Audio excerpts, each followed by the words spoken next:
नमस्ते।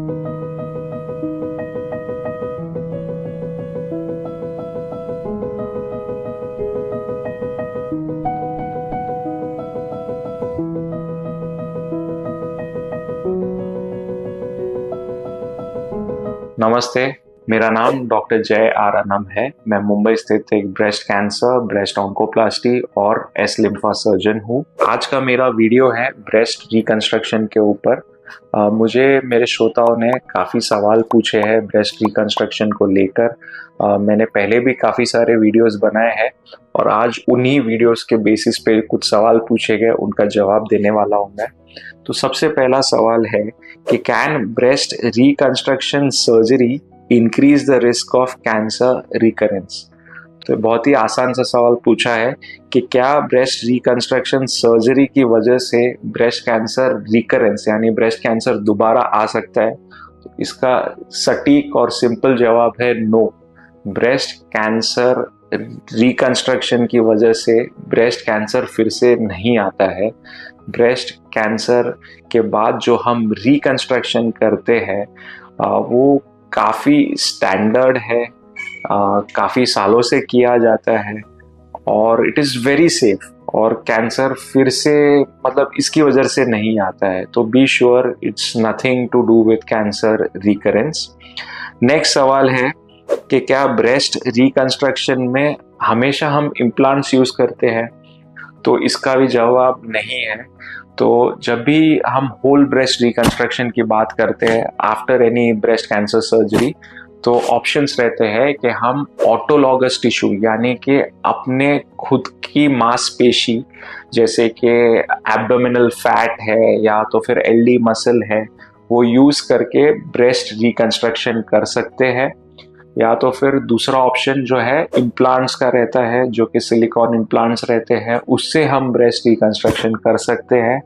और तीसरा ऑप्शन हाइब्रिड रहता है जिसमें हम दोनों यूज़ करते हैं कि हम ऑटोलॉगस टिश्यू भी यूज़ करते हैं और इम्प्लांट्स भी।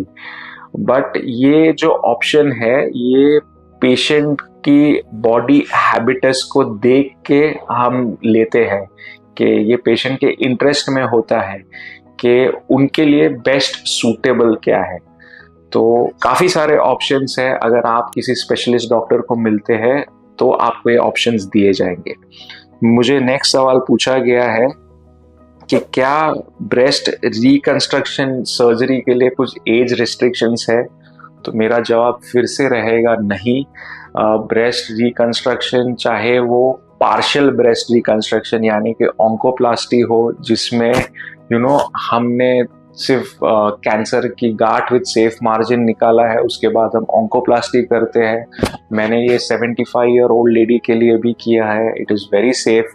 पेशेंट्स खुद होके पूछते हैं कि कि मैं रिकंस्ट्रक्शन करना चाहती हूँ, मैं कंप्लीट महसूस करना चाहती हूँ। तो अगर पेशेंट चाहे तो ये कर सकते हैं, इसके लिए कुछ एज रिस्ट्रिक्शन नहीं होता है। ये आप पे है कि आप क्या चाहते हैं और आप क्या पूरा इलाज लेने के लिए तैयार हैं। And breast reconstruction is completely safe, scientific, nothing to worry. Next सवाल मुझे पूछा गया है, does breast reconstruction surgery affect sensation in breast. तो डेफिनेटली सर्जरी बॉडी के किसी भी पार्ट में हो उस पार्ट की नर्व्स पे अफेक्ट करता है। अब जब हम ब्रेस्ट रिकंस्ट्रक्शन यानी कि होल ब्रेस्ट रिकंस्ट्रक्शन करते हैं जिसमें समझिए कि हमने सिर्फ स्किन और निप्पल बचाया है बट बाकी पूरा ब्रेस्ट निकाल दिया है, उसको एक DIP फ्लैप यानी कि पेट से मांस लेके जब डाला है, तो डेफिनेटली इस जो नए ब्रेस्ट में सेंसेशंस बहुत ही कम रहते हैं। ये पेशेंट टू पेशेंट वेरिएबल रहता है। बट जब पेशेंट अपने आप को आईने में देखते हैं तो वो अपने आप को एक कंप्लीट महसूस करते हैं। तो डेफिनेटली सेंसेशंस कम रहेंगे। कुछ पेशेंट्स में सेंसेशन बिल्कुल नहीं रहेंगे। बट ये आपको डिसाइड करना है कि आपको विदाउट सेंसेशन भी चलेगा नहीं चलेगा। But breast reconstruction once again बहुत ही सेफ रहता है। ये जो भी यंग लेडीज करती है they are very satisfied and happy with it. मेरा नेक्स्ट सवाल पूछा गया है Does breast reconstruction surgery leave visible scars?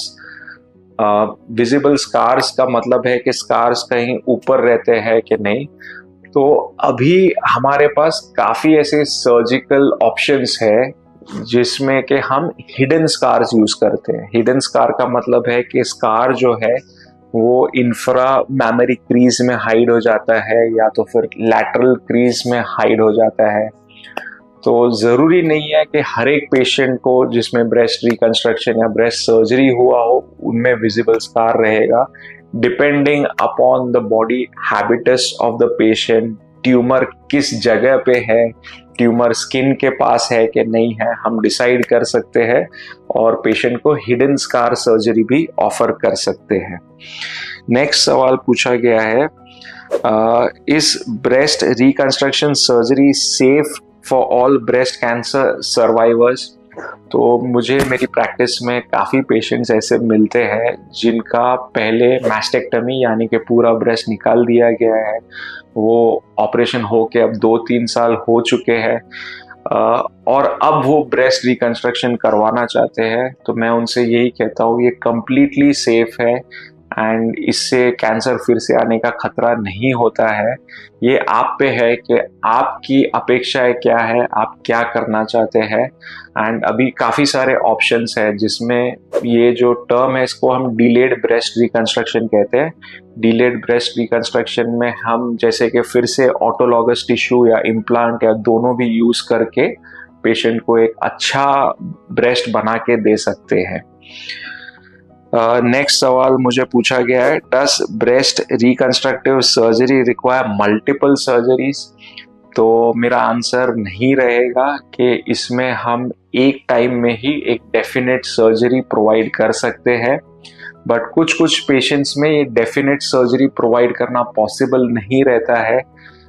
जैसे कि अगर किसी की स्किन मुझे ज़्यादा एक्सरसाइज करनी पड़ी है, अभी स्किन कवर अच्छा नहीं है, तो हम इम्प्लांट वैसा यूज करते हैं जिसमें हम वो इम्प्लांट को धीरे धीरे एक्सपांड करते हैं। तो ये इम्प्लांट को कुछ समय बाद हम निकाल के नया इम्प्लांट डाल सकते हैं।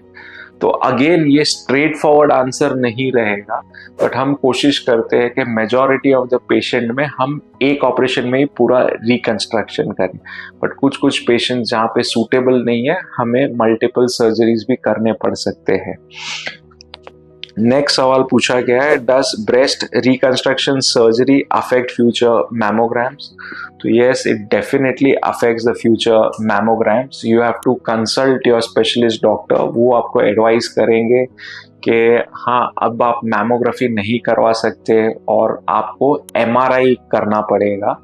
तो it depends on the patient's age, it also depends on the type of reconstruction done। अगर सिलिकॉन से रिकंस्ट्रक्शन किया गया है तो डेफिनेटली फिर MRI करना पड़ेगा, आप एक्सरे मैमोग्राफी नहीं कर सकते। तो वंस अगेन ये बहुत ही इंडिविजुअलाइज्ड डिसीजन रहेगा। मुझे नेक्स्ट सवाल जो आखिरी सवाल पूछा गया है, can breast reconstruction surgery be performed years after mastectomy? तो answer once again is yes, definitely आपके ऑपरेशन को 2 साल हुए, 4 साल हुए, 5 साल हुए, उसके बाद भी हमें रिकंस्ट्रक्शन का ऑप्शन आपको दे सकते हैं। वो काफ़ी सेफ है एंड इससे डरने की कोई बात नहीं है। इसमें कुछ ICU स्टे या कुछ नहीं रहता है, 1 हफ्ते में ही आप घर पे जा सकते हैं। तो उस रिकंस्ट्रक्शन में जैसे कि मैंने आपको पहले भी कहा है, हम ऑटोलॉगस फ्लैप यानी कि बॉडी का अपना हिस्सा या तो फिर इम्प्लांट्स यूज कर सकते हैं। तो ये कुछ सवालों के जवाब दिए हैं मैंने। अगर आपको कुछ और सवाल है, आप जिनका जवाब जानना चाहते हैं, तो प्लीज़ नीचे दिए गए कमेंट सेक्शन में लिखिए, मैं या मेरी टीम आपको संपर्क ज़रूर करेंगे। Thank you.